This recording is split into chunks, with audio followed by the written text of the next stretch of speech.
Kompas Petang kami lanjutkan, saudara. Polisi tidak menahan Roy Suryo CS usai diperiksa perdana sebagai tersangka kasus tuduhan ijazah palsu Presiden ke-7 Republik Indonesia, Joko Widodo. Roy Suryo menyebut menyiapkan sejumlah ahli pidana untuk menjawab tuduhan pelanggaran Undang-Undang ITE. Usai diperiksa selama 8 jam, Roy Suryo CS tersangka pencemaran nama baik di kasus ijazah Jokowi tidak ditahan penyidik. Roy Suryo, Rismon Sianipar, dan Tifauzia Tiasuma atau Dr. Tifa diperiksa perdana sebagai tersangka kasus pencemaran nama baik Presiden ke-7 RI Joko Widodo. Penyidik Polda Metro Jaya memutuskan tidak menahan 3 tersangka karena mengajukan saksi dan ahli meringankan. Para tersangka sudah memberikan keterangannya. Setelah ini kepada ketiga tersangka kami perbolehkan untuk kembali ke rumahnya masing-masing. Kenapa demikian? Karena ketiga tersangka mengajukan ahli dan saksi yang meringankan. Untuk ahli yang diajukan oleh para tersangka ada 2, kemudian untuk saksi yang meringankannya ada 3. Dan kami akan segera melakukan permintaan keterangan terhadap para saksi dan ahli yang dimohonkan oleh para tersangka tersebut. Roy Suryo mengatakan pasal-pasal pencemaran nama baik yang diterapkan polisi tidak tepat. Ia mengaku penetapannya sebagai tersangka adalah bentuk kriminalisasi. Untuk itu, Roy sudah menyiapkan sejumlah ahli pidana untuk menjawab pasal-pasal ITE yang dikenakan padanya. Akan ada juga ahli pidana, ya ahli pidana akan ada banyak nanti.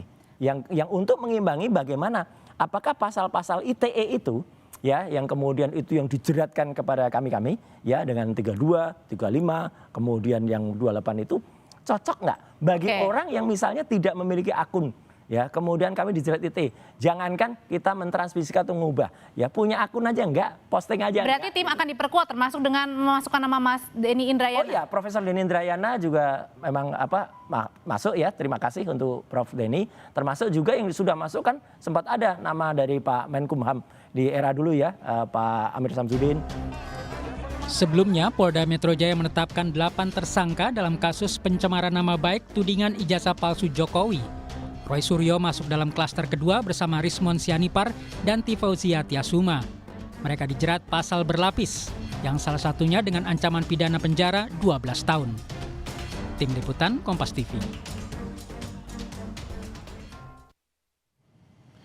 Setelah Roy Suryo ditetapkan sebagai tersangka oleh Polda Metro Jaya, mantan Wakil Menteri Hukum dan HAM Denny Indrayana resmi bergabung sebagai bagian dari tim kuasa hukum Roy Suryo.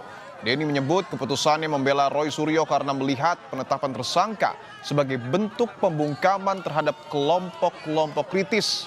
Menurut Denny, untuk menilai ada atau tidaknya pencemaran nama baik, keaslian ijazah Jokowi harus dibuktikan terlebih dahulu.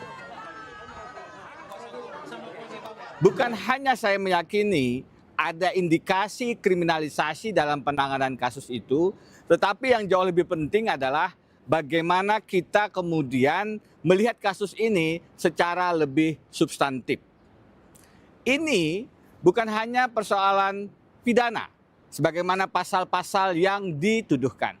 Lebih mendasar dari itu, ini adalah persoalan konstitusionalitas bagaimana penegakan hukum harus merdeka dari berbagai kepentingan termasuk intervensi kekuasaan.